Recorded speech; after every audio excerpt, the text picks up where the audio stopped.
Hi, I'm Marjorie. I was married 42 years, raised a son, built a life I thought I could grow old in. Then, 2 weeks after burying my husband, my son handed me papers to sign papers that quietly erased me from everything I'd built. They didn't scream, they didn't shove. They just smiled while they moved my things, changed my locks, and called it help. And when I finally walked away, I did it with nothing but a letter from my husband and a fire they never saw coming. But how did it get that far? How did I become a guest in my own home? And what would you have done if it were your name? Slowly being removed from your own life.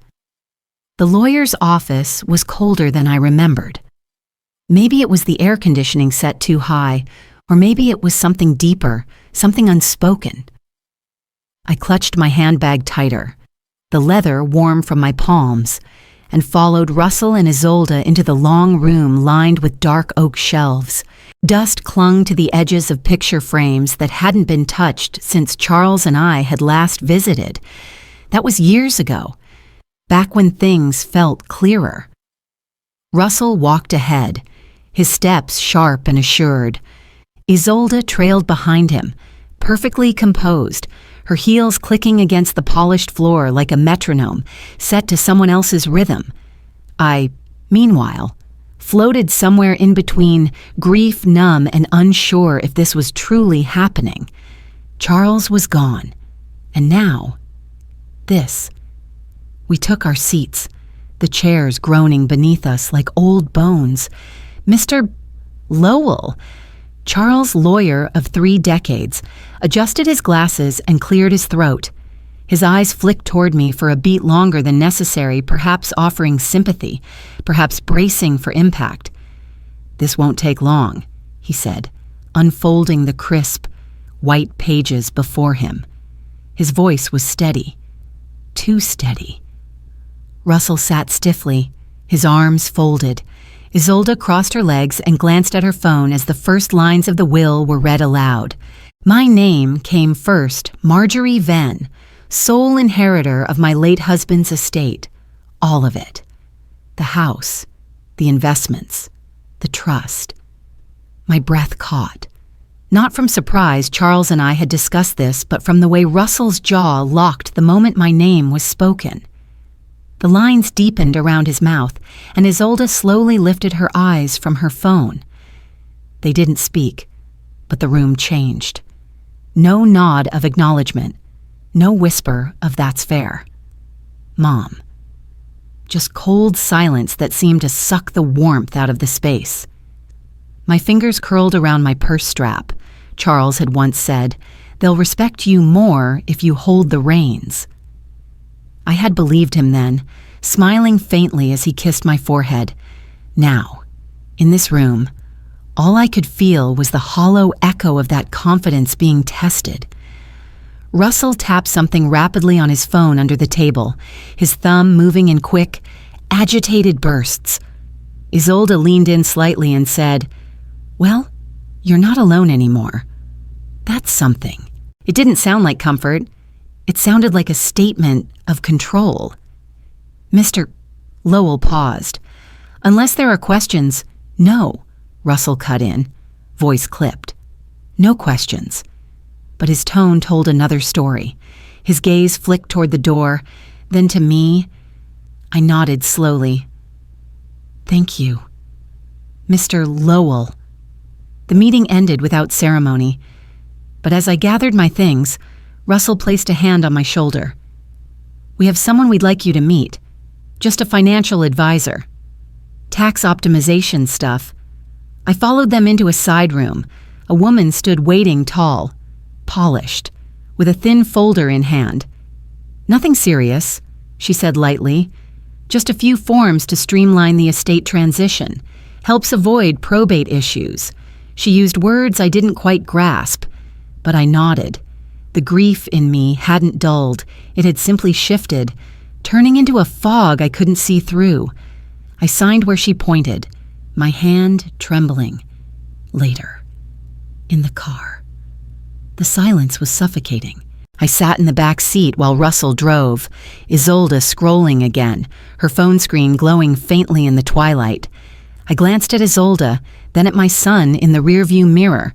His eyes were fixed ahead, mouth tight. Back home. I noticed Isolde watching me not with warmth, but with calculation, like I was a liability she needed to manage. That night, Russell made a comment about streamlining the accounts and modernizing the portfolio. Something about how it was all too much for me to handle alone. I smiled politely, said nothing, but I made a note, quietly, inside. As I lay in bed, the events of the day played in slow motion behind my eyes. Every look, every pause, every unsaid word. The ache in my chest was not just from loss, it was from the gnawing realization that maybe I had handed over more than just a signature. I reached into my purse, pulled out the pen I'd used. It still held the weight of what I'd given away. My fingers trembled. The car ride had been silent. No one had said a word. And yet, everything had already been spoken. When I stepped back into the house, something was off. It was still our home, mine and Charles, but it didn't feel like mine anymore. The front hall was cleaner than I remembered, and not in a comforting way. The framed photo of Charles in his garden hat had been moved, replaced with a decorative mirror. Someone had polished the table, but it had lost the scent of the lemon oil I always used. The whole place smelled like store-bought lavender now. Russell's duffel bag was tucked neatly under the entry bench. Isolde's silk scarf draped over the stair banister like it belonged there. I paused by the kitchen, heart sinking a little. The ceramic jar where I kept tea bags was gone, replaced by one of those trendy glass canisters labeled wellness. They had settled in. This wasn't a visit. This was a takeover. Later that afternoon, I wandered into the living room, only to stop short. The small table near the fireplace where I had set up a photo of Charles, a candle, and a vase of dried hydrangeas was still there. But something had changed. Russell stood in front of it, arms crossed, his eyes unreadable. "Mom," he said quietly, "don't make this harder than it needs to be." I didn't answer. He continued, voice still low, almost too calm.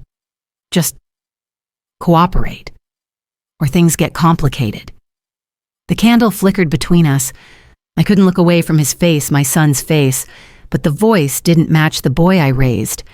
It was cold, professional, like I was a client causing delays. Isolde stood by the archway, saying nothing. Her silence was sharp. She didn't need to speak. The message had already been delivered. That evening, I sat down to pay the electricity bill. It was routine, grounding. I needed something normal. But when I logged in, the screen flashed red. Access denied, credentials invalid. I tried again and again. Nothing. I called the bank. After being transferred twice, a young man with a too cheerful tone told me my online profile had been deactivated due to updated account permissions. I asked who had made the change. "I'm afraid I can't say, ma'am. It's listed under an authorized user." I felt the blood drain from my face. My fingers clenched the phone as I tried to remember had I signed something with Russell in the room. The memory was foggy, just a blur of paper, legal talk, and that financial woman's rehearsed smile. I found Isolde in the kitchen arranging fruit in a bowl like it was a magazine shoot. I couldn't log into the bank. I said. She looked up, smiled polite. "Oh, it's probably a system hiccup. I'll check with Russell, but I never changed anything," I added. She shrugged. "These things happen. Let us handle it." She turned back to her grapes. The message was clear. Don't touch the money. Don't ask questions. I walked away, heart pounding. I didn't cry. Not yet. 2 days later, a package arrived. I wasn't expecting anything. Russell opened it at the dining table like it was addressed to him, and perhaps it was. The shipping label read to Russell Tate, estate executor. Executor. That word struck something in me. Mr. Lowell never said anything about naming Russell executor. Charles and I had decided years ago that it would be someone neutral, a third party. Someone with no emotional stake, no personal agenda. I asked Russell quietly, "Did the lawyer give you that title?" He didn't look up. "It's just paperwork. Mom, formalities." I nodded, said nothing, but my thoughts began spiraling. If he was calling himself executor, what else had shifted without me noticing that night? I sat in the corner of the living room, in my old reading chair, though it had been moved from its usual spot near the window to a tucked-away angle behind the piano. The chair didn't belong there. I didn't belong there. The lamp next to me was dimmer than usual. Someone had changed the bulb. I closed my eyes and tried to walk backward in my memory. The lawyer's office, the pen in my hand, the folder. The pressure in Russell's voice, disguised as help. The phrases streamlining, protection, structure, a knot formed in my chest. They were slowly moving the pieces like a chess game I hadn't agreed to play, and I wasn't sure what move I had left. But deep inside me, something whispered, something isn't right anymore. Every evening now followed a rhythm that wasn't mine. I brewed tea at 6, but my favorite mug had vanished, replaced by a delicate floral one with a crack in the glaze. The living room lamp had been moved to a different outlet, where the cord stretched awkwardly across the carpet. The thermostat no longer stayed at 72. Someone kept setting it to 78, saying, "It's more energy efficient." Nothing was overt. No shouting, no dramatic scenes. Just tiny shifts, one after another, until the shape of my home began to blur around me. On the 5th day after the will reading, I was walking past the hallway when I heard Lisa's voice, low but firm. "Yes, we'll knock down that wall. The main bath needs a skylight too dark in there. And the back hallway, dead space. I'm thinking open shelving, maybe marble accents." I froze. I could see her through the cracked study door. Standing beside a young woman holding an iPad, Lisa was gesturing around like a realtor giving a private tour. "This room will be the wellness center," she said. "It used to be a reading room." I think I stood there, breath held, back pressed against the wall. Not once did she mention my name. Not once did she say, "This is my mother-in-law's home, and no one told me this was happening." Later that day, I walked into the sewing room. The air smelled like cardboard and something faintly sour like the beginning of a goodbye. Half the shelves were empty. A stack of boxes sat by the door. One was labeled in black marker, "Donate," old linens. I opened the top, and there they were, embroidered table runners I'd made the first year we moved in. Napkins with Charles' initials, even the holiday aprons, still folded. My embroidery kit was gone. I stood there for a long time, not blinking, not moving. Then I closed the box, quietly, and walked out. That night, I wandered into the den and stopped in my tracks, above the mantel, where our wedding photo had hung for over 4 decades. There was now a large canvas of a pastel beach. A faceless woman stood in the center, her hat tilted just enough to cover her expression. The next morning, while looking for a spare dish towel, I found the photo. It was tucked into a box marked "Seasonal Decor," face down. The frame had a chip in the corner. When I held it up, Lisa walked by, arms full of folded throws. She smiled, breezy and unconcerned. "The new aesthetic is light and modern," she said. "Less heavy." She kept walking. I placed the photo back into the box. I didn't trust myself to speak. That afternoon, Russell noticed the way I paused in the hallway. "Mom," he said. "You okay? You seem off?" I forced a smile. "Just tired."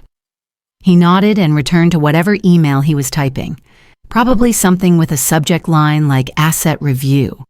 Inside, though, I felt the sting of understanding. This wasn't aggression, it was surgery. Precise, bloodless, and effective. They weren't fighting me. They were editing me. Toward dusk, I slipped out into the garden. Charles used to call it his battlefield, a joke, of course, but one that held truth. Every weed pulled, every vine tamed, felt like a victory against nature. Now, the roses were pruned too harshly. The lavender had been pulled entirely. A new bench sat under the oak tree, but not the one Charles made with his own hands. That one, apparently, had splinters.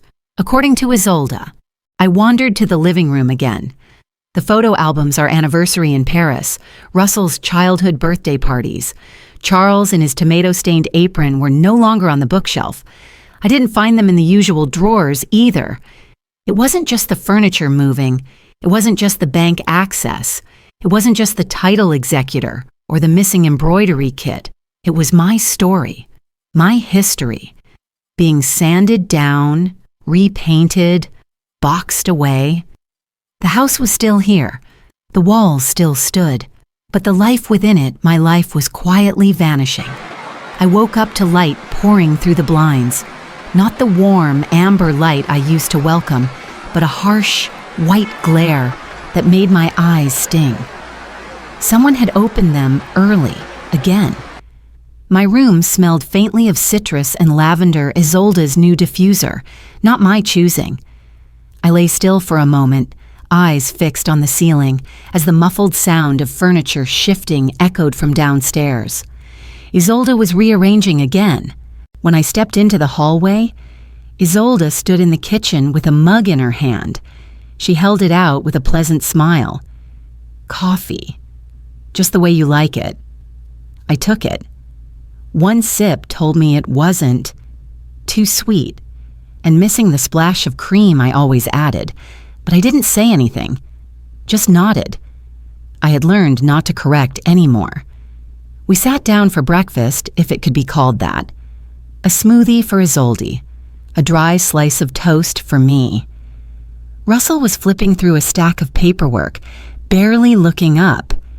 Then he said it. Casually, like it was nothing. "Honestly, you should be grateful we're letting you stay here." The words didn't register at first, but when they did, they hit harder than any raised voice ever could. The room went silent, not from shock, just from the weight of what had been spoken aloud. I didn't answer. My fingers pressed tighter around the ceramic mug. Grateful. For what? For staying in the home I built with Charles. For being tolerated in the rooms where I once rocked. Russell to sleep, I finished my toast in silence. But something inside me began to harden. Later that day, I passed the refrigerator and stopped. A new calendar had been pinned to the side, color-coded with markers I hadn't seen before. Dentist, Isolde. 9:00 a.m. groceries, Isolde. Thursday estate meeting, Russell, Friday. Doctor visit, Mom, 3:45 p.m. Wednesday. I hadn't scheduled a doctor visit. No one had asked. It just appeared, like everything else. The names on the calendar weren't in Charles' familiar handwriting. They were bold, blocky, printed efficient and cold, just like the way things were moving around me. That afternoon, I walked out to the garden, needing air. The wind was still warm, but starting to carry the dryness of early fall. Something white caught my eye at the fence line, a small envelope, half tucked under the post. I picked it up. No stamp, no name, just my own first initial written in fine script, M. Inside was a single line. "They're planning to move you out once the renovations are done. Trust no one." There was no signature, but the handwriting felt familiar. deliberate, practiced, feminine. I thought of Avon next door, the only neighbor who had once said, "If you ever need to talk, knock twice." My hands shook slightly as I folded the note back. I didn't cry. Not from fear, but from the cruel intimacy of it. Someone had seen what I hadn't wanted to admit. Someone knew. I stepped back inside. Isolde stood by the fireplace, phone in hand, thumbs tapping quickly. She smirked, almost involuntarily, like someone had sent her a joke that wasn't funny to anyone else. Russell was in the study, talking low into his phone, door halfway closed. Neither of them looked up. I walked past them, invisible. That night, I couldn't sleep. I sat in bed with my journal open, pen in hand, light from the hallway barely enough to write by. I stared at the blank page, then slowly began to write. Just one sentence. You can't keep calling it kindness when it's control. I closed the book and placed it under my pillow. The words didn't solve anything, but they felt real. And in a house where so much of my reality had been rewritten, even that just one honest sentence felt like a rebellion. The drawer stuck. I had tugged gently at first, then harder, but it refused to budge. It was the only drawer left untouched in Charles' writing desk. Everything else had been cleared, sanitized, emptied of memory. But that one, stuck drawer held its ground. I retrieved the old sewing kit from the back of my closet. Hidden beneath layers of dull thread and orphaned buttons was the small brass key I hadn't seen since the early 90s. Charles had carved a tiny M into the handle with a penknife. I slid it into the lock. It clicked. Inside was a single envelope. Cream-colored, heavy, addressed to me in his handwriting. I sat down on the edge of the stripped room's window seat, the dust motes catching the morning sun, and opened it. Marjorie, the letter began. If you're reading this, I'm gone. And if you're reading this after hearing them talk about what's best for you, I want you to remember one thing if they forget who you are. Remind them. His words weren't sentimental. They were exact. He spoke of legacy and voice, of the foundation we'd built, not just financial, but moral. Don't let your silence become their permission. I read the letter twice, then again, and again after that. All that night I couldn't sleep. I lay awake in bed, my fingers tracing the folded edges, my breath catching every time I remembered how his hand used to cover mine during storms. I remembered him warning me once, years ago, about Russell's ambition. He doesn't mean harm, Charles had said, but he's not built for nuance. He'll bulldoze if you don't fence the yard. That night, I decided to build a fence. I found the old Rolodex shoved behind dusty cookbooks I hadn't touched since 2012. Charles kept it alphabetical, always. Darnell, Leora. A small card with a curled edge. Charles' handwriting on the back, Harvard Law, 94, trustworthy. I dialed the number. 3 rings. Then a warm, alert voice answered. Leora Darnell? It's Marjorie Venn, I said. Charles' wife. I've been expecting this call, she said, her tone steady. Meet me somewhere private. We arranged to meet at a small cafe across town, neutral territory. The cafe smelled like cinnamon and something faintly medicinal. Leora looked older than I remembered, steel gray hair cut to her jawline, glasses perched low. I handed her the paper I'd signed after the will reading. She scanned it in silence, her expression unreadable until the end. This isn't just authorization, she said finally. This gave them control, nearly full. My heart sank. But, she added, her voice sharpening, they made a mistake. A clause here, Section 4, Paragraph 2. This doesn't override your right to revoke. They think they've won. Can we undo it? I asked. She nodded. Yes, but quietly. They underestimated you. Let's keep it that way. For the first time in days, I smiled. I returned home to laughter in the kitchen, Russell's laugh loud, performative, Isolde toasting something with white wine. The house felt warmer than it should have, like I'd stepped into someone else's celebration. They didn't notice me slip past the kitchen doorway. I climbed the stairs. My shoes made no sound. In my bedroom, I tucked the letter from Charles into the back of my jewelry box and slipped Leora's card into the drawer beside it. I stood tall in front of the mirror, adjusted the collar of my sweater, and whispered, "Not today." Because I knew something now. They'd pushed me to the edge, but I wasn't falling. I was preparing to jump back in on my own terms. Leora's office was tucked inside a modest brick building off Whitaker Street, the kind that used to be a dentist's office or maybe a notary's before the town modernized. I sat across from her at a walnut desk, the morning light slanting through the blinds, casting long shadows over the paperwork she'd already started reviewing. I had brought everything I could find copies of the forms I'd signed, bank correspondence, even a sticky note I remembered Russell handing me with a password I never set. Leora's eyes scanned each page carefully, and her brow furrowed deeper with every turn. "You weren't just nudged, Marjorie," she said finally. "You were pushed." I said nothing, just nodded. She leaned forward. "I can establish a protective trust for you, irrevocable.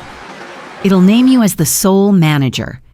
If anyone tries to move funds or property without your express approval, they'll hit a wall." "But can they undo it?" I asked, voice lower than I meant. "They can't touch it. But you'll need to keep quiet for now," she said. "This is a chess game. They've made their first moves assuming you wouldn't play back. That's our advantage." I signed. And for the first time in weeks, my hand didn't tremble.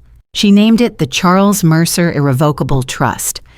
As she slid the final copy across the desk, Leora pointed to a line highlighted in pink. "This clause here protects you from financial coercion. Any future transfer must come from you alone, and it can't be revoked under emotional distress." I read it slowly. The words were foreign, almost clinical, but I understood what they meant. This was mine. And this time, I wasn't handing it over.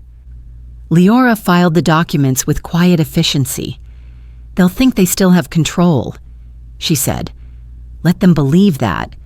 But from today forward, their reach ends here." I folded the papers, tucked them into my bag beside Charles' letter, and walked out with something I hadn't felt in a long time: agency, back home. Isolde greeted me at the door with a tray. "Herbal tea," she said, as if we were on the set of a lifestyle show. I thought we'd have a little moment of gratitude. She smiled, all surface and shine, but her eyes were tight around the edges. I sat on the edge of the couch, the one she'd recently replaced. Isolde prattled on about preserving legacy and how some things need younger hands to handle. I nodded, sipped the tea, said nothing. But I could feel the edges of her performance unraveling. That evening, while folding laundry in the back hallway, her phone buzzed on the shelf. I wasn't snooping, not really, but the screen lit up, and my eyes caught the first line before I could look away. "The old bat suspects nothing. Once it's in our names, it's done." My hand stilled mid-fold. Isolde walked in a moment later, humming, completely unaware. I smiled at her as I handed over a towel. I didn't ask who she was texting. I didn't react at all, because now I had a plan. That night, when the house settled into its quiet rituals, Russell's office door closed. Isolde's voice muffled by her nightly skincare routine. I began to move. In the pantry, behind the old jars of jam and the ceramic soup tureen we hadn't used since the Clinton administration, I found the flour tin. Inside, I placed Charles' last journal, a copy of our property deed, bank statements, my passport, a flash drive Leora had given me, encrypted. No one saw, no one knew, and that made it all the more powerful. Later, I slipped into bed with Charles' letter tucked under my palm. They forgot I'm still here. I thought, but I haven't. I didn't cry. For the first time in weeks, I didn't even feel the pull of sadness, just a steady hum beneath the skin. I was still here. I noticed it pinned to the refrigerator in the usual spot, nestled between Isolde's floral magnet and a post-it reminding her to refill the oat milk. A new appointment, written in her tidy script. Health assessment, 3 p.m. Monday. I hadn't scheduled anything. I hadn't even been asked. Just safety protocols, Isolde said when I brought it up. It's routine. You know, just making sure everything's in order. She said it the way someone explains why you need a leash for a dog that's never bitten. I nodded, folded the corner of the calendar down, and walked away. The office smelled of lemon disinfectant and lavender diffusers. A smiling receptionist handed me a clipboard. I was ushered into a softly lit room where a woman in her 40s, Dr. Celeste, greeted me with a practiced warmth. "So, Marjorie," she began. "We're just going to chat today. Okay, nothing formal. Think of it like a friendly check-in." But 10 minutes in, I could see through the performance. Her questions leaned hard into memory, repetition, short-term recall. What year is it? Who is the current president? Can you name 3 objects I just showed you? Russell sat beside me, too close. When I hesitated, not from confusion, but from suspicion, he answered for me. "She's just tired today," he said quickly. Dr. Celeste made a note. I watched the tip of her pen and thought about how much ink had been spilled trying to box women like me into polite categories: compliant, fading, safe. I had downloaded a voice app on my phone the day before at Leora's suggestion. I tapped it under my shawl, praying the microphone was picking up clearly. At the end of the session, Dr. Celeste smiled again. "We'll share our notes with the family soon." I smiled back. Let them try. Back home, the kitchen was thick with the scent of roasted garlic and thyme. Isolde ladled soup into bowls. "I thought something warm would help after your big day," she said. Russell poured water, looked at me with a kind of indulgent sympathy. "You've been a little tense.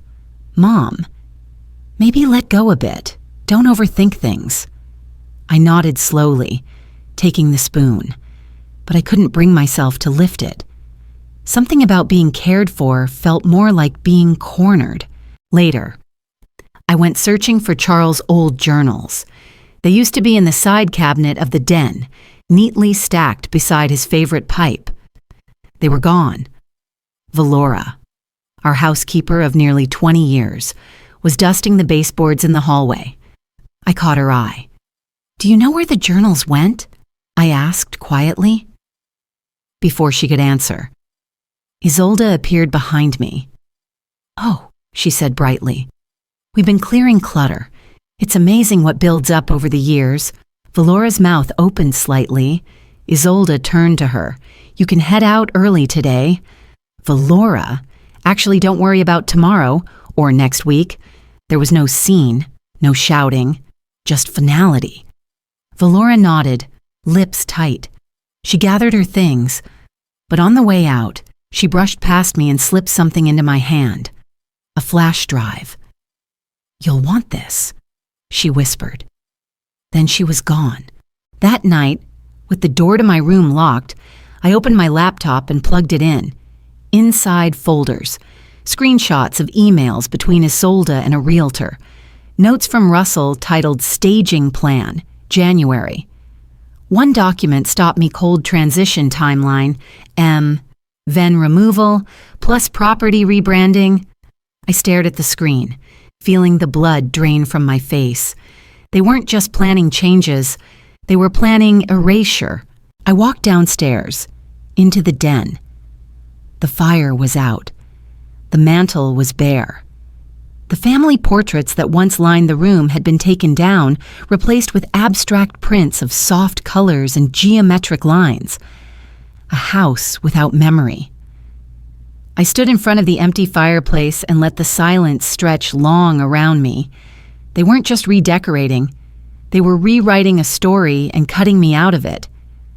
I packed one small bag, not the big suitcase I used for visits to Charles' family in Charleston, just the old brown overnight case with the soft leather handle and squeaky zipper. I folded a cardigan, a nightgown, a pair of flats. Nothing more. Standing in the hallway mirror, I practiced the line again. I built this. I'll decide how it ends. My lips moved soundlessly, but the words landed heavy in my chest. I reached into my coat pocket, feeling the familiar cool curve of Charles' wedding ring. I hadn't worn mine in months, but his, I carried that. At 10:04, I placed a white envelope on the entryway table. No note on the outside, just the weight of what it held: my revised will, signed, notarized, witnessed by Leora's assistant the day before. It named no executor in this house. Inside was a small card. I built this. I'll decide how it ends. I walked out through the back door, slow and deliberate. No one noticed, no one stopped me.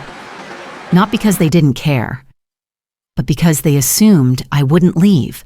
By early afternoon, the house had filled with clinking glasses and the soft murmur of scripted optimism. Isolde wore cream, always cream, never white. She called it statement neutral. She stood in front of the fireplace, my fireplace, and addressed a small gathering of friends, realtors, and one interior consultant who held a mood board with words like coastal serenity and generational freshness. To new beginnings, Isolde announced, raising her glass. Russell, 2 steps behind her, grinned like a man who believed the future had finally fallen into his lap. They were so sure. The doorbell rang at 2:36 p.m. A man in a gray suit handed a stack of documents to Isolde, another to Russell. He didn't wait for questions. Leora had timed it perfectly. The guests went silent as Russell opened the envelope. His eyes scanned quickly, then slowed. Irrevocable. Separate trust.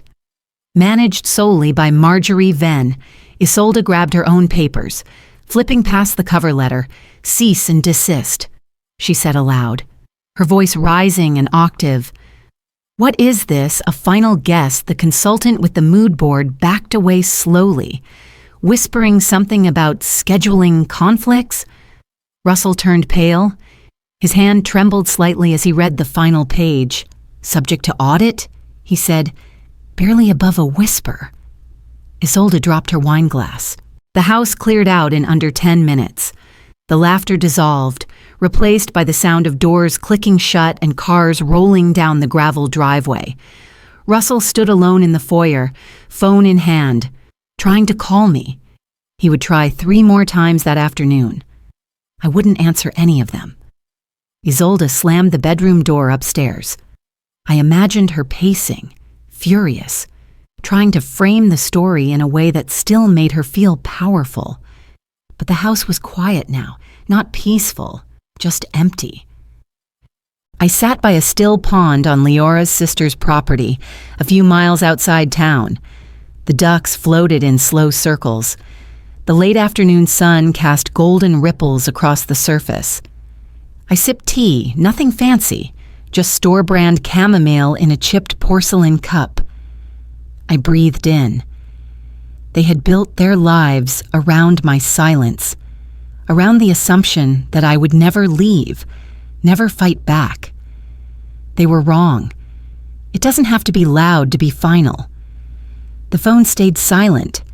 No missed calls, no voicemails, no text messages tinged with guilt or desperation. Avon passed by on her morning walk. She slowed near the sidewalk, glanced up at the house that used to be mine, and said softly through the fence, "They've kept the curtains drawn for days." I didn't answer, just nodded. There was nothing left to say.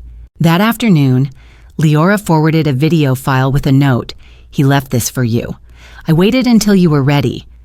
I stared at the file name, just CM Final MP4, for a full 5 minutes before I clicked play. Charles appeared on the screen, sitting at his old desk in the study. The light behind him was late afternoon, golden and warm. He wore his blue sweater, the one I still hadn't had the heart to wash. "If you're watching this," he began, "they've done what I feared." His voice was clear, steady, with only the faintest shake on the words, "What I feared." I tried to believe Russell would grow into the man you needed him to be. I wanted to believe Isolde would see the roots of this family before the leaves. But if this message has reached you, then I was wrong. He paused. "I didn't record this to stir pain. I did it so you'd have something that's only yours. So you'd hear someone say, plainly, without spin, you were never the weak one." My eyes burned, but I refused to cry. He leaned closer to the camera. "I know you'll do what's right. For us, for what we built." The video ended with him simply sitting still. No sign-off, no goodbye, just silence. On day 17, Russell attempted to strike back. He contacted a lawyer downtown, claimed manipulation, demanded the trust be frozen. But the attorney had already seen the cease and desist. Leora had shared every document signed, time-stamped, clean. More damning records of the wellness assessment and how it had been used to file false concerns of diminished capacity. The lawyer listened, then said plainly, "Walk away, or be prepared for what a courtroom does with this." Russell didn't walk out of the building. He slumped. Later that day, Leora called. Isolde's firm pulled her from public duties. She said, "They reviewed her communications. There were too many liabilities. She's officially off the PR roster for the next fiscal cycle." And the bank I asked, "The account is frozen. Internal review has begun. If either of them contacts you again, let me know." I said thank you. Not because I felt victorious, but because I needed someone to acknowledge what I had lived through wasn't invisible. That evening, I drove by the house. I didn't stop, but I slowed just long enough to see Russell sitting on the porch steps. His phone rested in his hand, unmoving, his shoulders hunched like a man halfway through a sentence he couldn't finish. He looked older, not in the way time ages us, but in the way regret corrodes from within. I didn't wave. I didn't roll down the window. He never looked up. That night, back at the small cottage where I was staying, I lit a single candle on the windowsill. The room was quiet, no curated playlists, no renovation plans, no buzz of faux productivity. Just me and Charles. I whispered into the silence. I didn't win. I just didn't lose myself. And in that, I found peace. The envelope was thick. I opened it with slow fingers, careful not to tear the seal. Inside were 8 pages, neatly clipped together. At the top, the seal of the state of Georgia. Below it, a single bold sentence: "The Mercer Irrevocable Trust is hereby affirmed. No external claims permitted." Beneath that, smaller primary authority remains vested in Mrs. Marjorie Venn. I read it 3 times, then placed it on the kitchen table, sat down and whispered, "It's real now." The paper didn't warm my hands. It didn't take away the months of being spoken over, moved around, erased in my own home, but it was mine. It was proof. And sometimes, proof is all that's left between survival and surrender. The next day, I sat in Leora's office again. The room was brighter now, or maybe I was just seeing it differently. She slid a set of updated legal documents toward me. "This confirms it," she said. "Your estate, your decisions, your name." I signed, slowly, deliberately. When we were done, she read aloud one line from the declaration, her voice crisp. Full estate authority remains with Mrs. Marjorie Venn. I didn't smile because of the money. I smiled because of my name. For weeks, I'd heard it used like an inconvenience spoken in side comments, pasted onto calendars I never agreed to, printed in emails about where I'd be placed. Now it was centered, unshaken, bold in ink. That afternoon, an unexpected email arrived. The subject line read, "From Astrid for your ears only." Astrid Monroe had been Charles' assistant for nearly 7 years. We'd exchanged Christmas cards. Little else. Attached was an audio file. The message was short. I sat on the edge of the bed, pressed play. Charles' voice, older, weathered, tinged with something that was not quite sadness, not quite resignation. If anything ever goes sideways, Astrid, keep this. A pause. I don't trust Russell with what we built. I've tried, but there's a hunger in him that worries me. Another breath. If Marjorie ever needs proof, this is it. Click. Silence. I sat there, the phone still in my palm. My reflection in the mirror across the room blurred with tears, not because I was hurt, but because he had known. He had seen it coming. And still, he'd let me choose the fight myself. That night, I didn't light a candle. I didn't need ritual. I sat on the porch instead, the cool air brushing against my face. The weight on my chest hadn't vanished, but it had shifted. It no longer felt like grief. It felt like comprehension. Leora called later. "Word's gotten around," she said. I didn't ask how. Isolde's firm placed her on indefinite leave. Russell's taking a sabbatical. I said nothing. Some stories end with sirens, others with silence. Later, as I passed the hall mirror, I caught my reflection, hair a little thinner, lines deeper than last year, but upright, present. I stopped, stared, whispered Marjorie Venn. My voice didn't shake. I woke up to stillness. No phone buzzing with new arrangements, no unread emails with faux concerned subject lines. The house didn't hum with someone else's plans. It just breathed, slow and even. The silence was no longer heavy.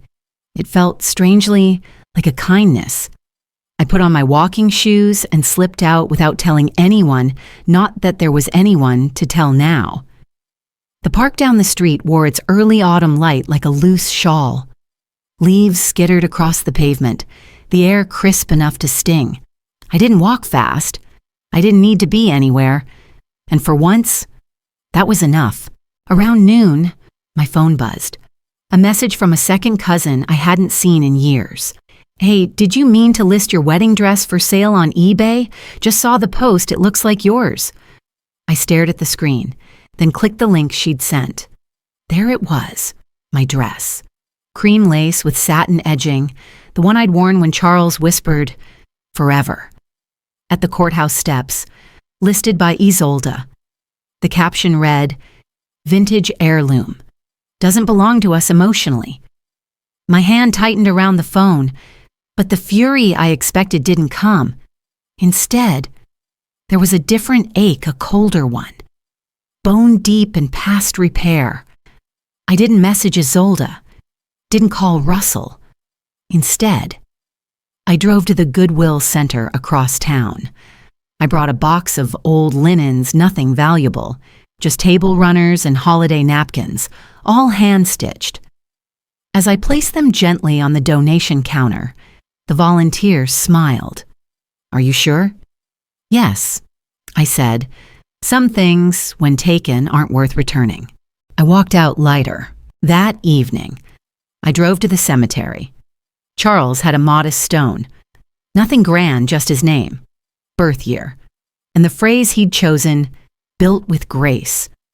I brought a single stem rose, red, real, no ribbon.